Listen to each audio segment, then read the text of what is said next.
예, 오늘은 명상에 대해서 좀 얘기하고자 합니다. 명상을 하게 하면 아주 기분이 좋고 행복해야지 그게 제대로 되는 명상이라는 것입니다. 불경에 보면, 이제 처음에 그 선정에 뭐 산매에 들거나 하여튼 그 신의식하고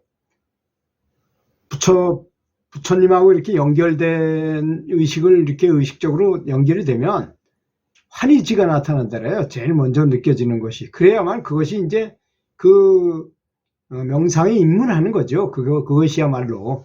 그렇게 안 됐을 때 명상하는데 별로 느낌이 없고 기분이 좋은 것도 아니고 그냥 멍하거나 그냥 무기공에 빠졌다고 볼 수도 있는 것입니다. 왜냐하면 그 깨달은 분들의 말씀을 다 종합해 보면 결국은 행복 호르몬이 많이 분비되는 것이 명상이거든요. 사실 우리 감정에 따라서, 우리 사람의 감정에 따라서 어떨 때는 싸우고자 하는 마음이 생기거나 뭐 화내거나 질투하거나 이렇게 분노심에 사로잡히면 전쟁 호르몬이 분비되잖아요. 근데 그 호르몬은 시커먼 색입니다. 검은색이에요. 그래서 성경에 보면 흑암의 세력이라는 말이 나오는데 아마 그걸 말하는 것 같아요. 그게 다 마귀가 밖에 있는 게 아니고 자기 마음속에 있다는 걸 의미하는 것입니다. 잘 알아듣지 못해서 그렇지, 그게 무슨 뜻인지를 몰라서 그렇지, 실제로는 영안이 열린 사람이 보면, 영능자들이 보면 화날 때 검은 연기 같은 게 이렇게 나와가지고 그 뇌하수체에서 나와서 이렇게 뇌를 다 잠식해버려요. 그러니까 새하얘지죠. 아주 아무것도 생각 안 나고 눈앞에 보이는 게 없이 막 어이없는 행동을 하기도 하고 열받으면 별짓을 다 하잖아요, 사람이. 그런 현상이 일어나는 것입니다. 또 반면에 행복 호르몬이 분비되면 아주 내가 다른 사람이 잘 되길 바라거나 기도를 아주 열심히 하거나 부처님을 끔찍히 생각하거나 예수님께 기도를 하면서 예수님과 항상 같이 함께하는 임재하신다고 생각하면서 헌신적인 기도를 하게 되면 그럴 때 행복 호르몬이 분비되겠죠. 한번 생각해 보십시오. 행복 호르몬도 전쟁 호르몬도 어떻게 생각하느냐에 따라서 강한 호르몬이 분비될 수도 있고 또 행복 호르몬도 역시 마찬가지로 아주 극진하고 존중하면서 감사하게 되면 그 호르몬의 양도 다를 거 아니겠습니까? 또 세게 나올 수도 있고 약하게 나올 수도 있겠죠, 당연히. 그래서 가장 좋은 표현은 뭐냐? 이게 침묵 속의 눈물인 것입니다.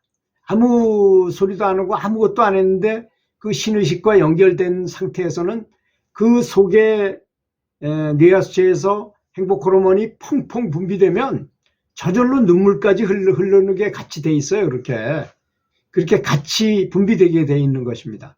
그러니까 침묵 속에 눈물을 흘린다는 것만큼 감동의 눈물을 흘리는 것보다 좋은 명상은 없는 것이죠. 그렇게 됐을 때 정말 내가 명상이 제대로 되고 있구나 라고 느끼면 된다는 것입니다. 그래서 이제 호르몬은 장기의 영향을 많이 주잖아요. 아시다시피 대장, 위장 이런 것도 다 스트레스를 많이 받은 병이 100% 걸려요. 99% 걸리는 게 아니라 스트레스 속에 오랫동안 뭐 남한테 돈을 빌려줬는데 못 받았어. 그것도 한두 푼이 아니고 매덕 10억 이상을 빌려줘가지고 나는 폭삭망했고 집에서 쫓겨나기도 하고 했는데 난 그럴 때 얼마나 원망스럽습니까?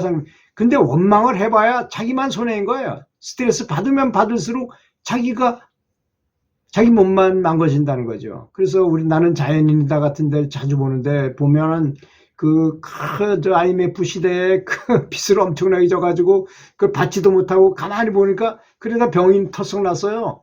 그러니까 뭐 이렇게 살다간 죽겠구나 싶어서 난 모르겠다고 산속에 들어가서 자연과 함께 사는 것입니다. 숲속에 들어가서 걸어다니고 숲속에서 자연과 함께 흙을 만지면서 농사를 짓거나 하면서 살면 눈앞에 보이는 것이 자연이기 때문에 아주 자연스러운 거 아니겠습니까? 당송 팔대가인 그 사람이 그렇게 말했죠. 산색은 부처님의 청정법신이라고 말했잖아요. 진짜 그렇습니다. 자연이라는 게 부처잖아요. 곧.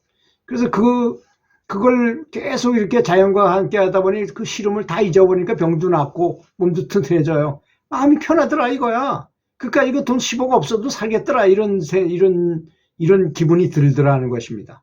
그게 사실 진실이죠. 사실 우리는 너무 매몰돼 가지고 돈에 빠지고 승부욕에 빠지고 또 친구는 승진했는데 난 못하면 또 열받고 이런 거죠. 근데 다 버리고 나면 아무것도 아닌 것입니다. 퇴임하고 생각해 보니까요. 승진해 가지고 높은 지위에 있었던 사람이나 오히려 낮은 지위에 있던 사람이 퇴임하고 나면 더 마음이 편해요. 그 사람이 더 부럽더라고요. 저는 높은 지위까지 다 해본 사람이고 제 친구는 아니었었는데 퇴임하고 보니까 그 친구가 더 활동적이고 그 일도 계속 하다가 퇴임했기 때문에 훨씬 더 덜 늙고 하더라는 것입니다. 생각하기 나름이다 하는 것이고, 그 다음에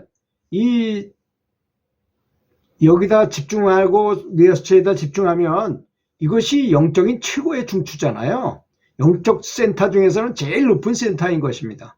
그리고 거기다가 집중하는 것이 바람직한 거죠. 그래서 신의 현존을 느끼게 됩니다. 거기다 집중을 하게 되면. 그리고 또 이게 신과 하나 된 것 같은 작은 나를 잊어버리고 모든 사람이 다 하나라는 그런 일체의식이 느껴지더라고요. 뭐 완벽하지는 않지만 아주 그런 의식을 느낄 때가 많이 있게 됩니다. 제가 이렇게 동영상을 수도 없이 제작해가지고 이렇게 계속 여기다 올리는 이유도 남이 나와 같지 않기 때문에 그렇게 하는 것입니다. 사실 뭐 무슨 이권이 있는 것도 아니고 아무것도 없습니다. 저는 뭐 제가 구독자가 많은 것도 아니지만 그래도 이런 공부를 하는 분들이 저 같은 참 많은 시행착오를 거친 사람의 얘기를 들으면 도움이 되지 않을까 해가지고 올리는 거거든요. 다른 이유는 하나도 없습니다. 저는 아직까지 뭐 무슨 뭐 금전을 바라는 것도 아니고 내가 좋아서 이렇게 도에 대한 이야기를 진리에 대한 얘기를 하면 좋잖아요. 이런 분위기 속에서 살 수 있게 돼서 그렇습니다. 그래서 이렇게 되면 이제 에너지가 강력해진다는 걸 본인이 느끼죠. 여러 가지 면에서 느끼게 됩니다. 본인이 뭐 몸이 뭐 이게 전후좌우로 움직이다거나 또 뜨거운 느낌이 든다거나 또 차가운 느낌이 든다거나 또 뭐 척추 저 아래에서 맥박이 툭툭 뛰는 것 같이 느껴지기도 하고 들썩들썩하기도 하고 뭐 이건 많이 명상을 오래 했을 때 일어나는 현상이에요. 바로 그런 걸 바라거나 그러면 절대로 안 됩니다. 바란다고 올 것 같으면 아마 누구나 다 명상에 성공하게 해요. 그래서 참선하는 분들이 제일 조심해야 되는 거 두 가지 병이 있다 그러면 참선병에는 뭐냐? 하나는 속효심입니다. 속히 뭔가 효과를 보고자 하는 거죠. 그래가지고 열심히 구하는 거예요. 또 치구심이라 어리석게 구하는 거죠. 빨리 내가 뭔가를 구해야 된다. 난 해탈해야 된다. 난 살아생전에 뭔가를 해내야고야 말겠다 이렇게 생각하는 것입니다. 물론 그런 생각을 전체적으로 하는 거는 좋습니다. 그러고 있어야지만 또 명상하는 의욕이 생기고 하겠지만 명상할 때만은 마음을 다 버리고 그냥 오직 신의식에 딱 집중하는 생각만 해야 되는 거예요. 자기가 배운 그 명상법에 집중하는 것만 생각해야 된다는 걸 의미하는 것입니다. 너무 구하지 말고 이때 좀 빛이 와야 되는데 뭐가 보여야 되는데 뭐 소리가 들려야 되는데 이렇게 하지 말고 또 뭐 느낌이 와야 되는데 이렇게 바라지는 말라는 것이죠. 그래서 이제 그렇게 진보가 되면요 어떤 생각이 드냐면 여러분 생각엔 진보가 굉장히 되면은 아주 굉장한 자부심이 느껴지고 뭐 사람을 이렇게 통제할 것 같이 느껴지지만 전혀 반대의 현상이 일어납니다. 아주 지극히 겸손해져요. 또 내가 알면은 다른 사람도 알 것 같은 생각이 들고 하나 같은 느낌이 들기 때문에 그런 것 같아요. 또 저 사람보다 내가 낮은 것 같은 느낌이 든다는 거예요. 오히려 진심으로 그런 느낌이 들게 됩니다. 겸손한 마음이 생기고 또 아주 부드러워져요 사람이. 왜? 인과를 알기 때문에 그렇죠. 내가 한번 화를 내서 저 사람을 괴롭히면 제일 많이 괴롭힌 게 뭡니까 여러분? 죽이는 거겠죠. 그죠? 근데 죽이는 것보다 약간 덜한 건 뭘까요? 말로 괴롭히거나 생각으로 비웃어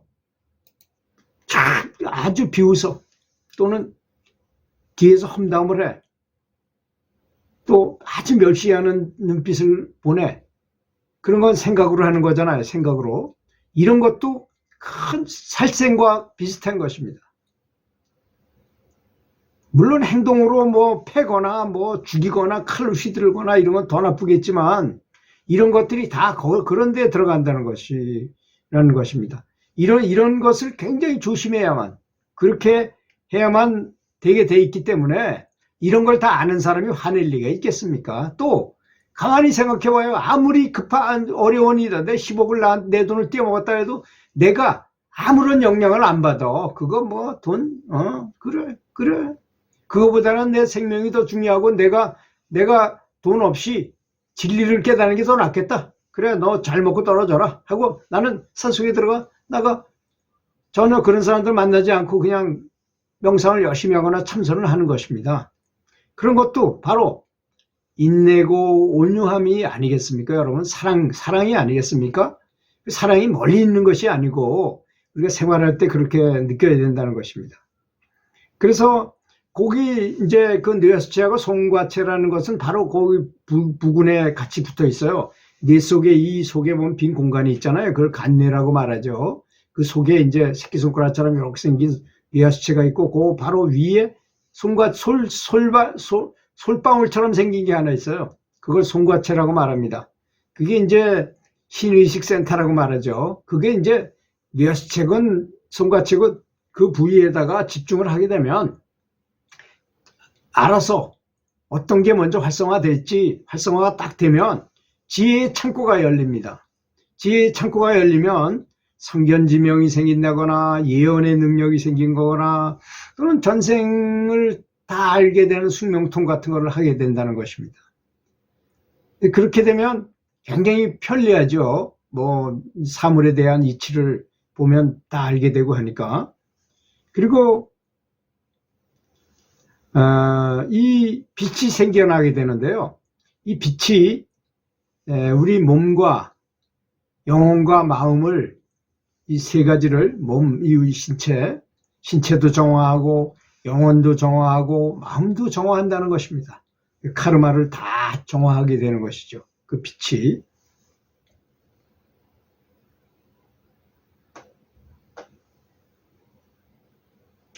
그래서 그렇게 되면 이제 이해력은 높아지고 두려움은 없어져요. 반대로 뭐 별로 두렵질 않아져요. 죽어도 우리 이 몸이 내가 아니라는 걸 이미 완벽하게 알았기 때문에 그 죽어도 별거 아니라고. 소크라테스 죽는 거 보세요. 소크라테스 그 죽기 전에 15분 전까지도 희희낙낙하면서 크리톤과 자기 친구들하고 대화하면서 얘기하다가, 자, 자네들은 잘 살러 가게, 난 잘 죽으러 가겠네 하면서 독배를 딱 마시고 편안하게 자는 듯 사망했어요. 그건 늘 죽었다 늘 영체가 빠져나왔다를 했기 때문에 그런 것입니다. 또 좀 아이러니컬한 얘기가, 이 철학 시간에 철학 교수님들 얘기해보면 영혼의 삼파수를 하면 무슨 3단 문법 해가지고 무슨 대화하는 방법으로 이렇게 표현을 하더라고요. 그게 과연 영혼의 삼파술이 그런 걸 말하는 걸까요? 저는 아니라고 생각합니다. 영체 이탈. 이 명상을 해가지고 영체가 밖으로 빠져나갔다 들어와야만 그런 걸 다 알 수 있거든요.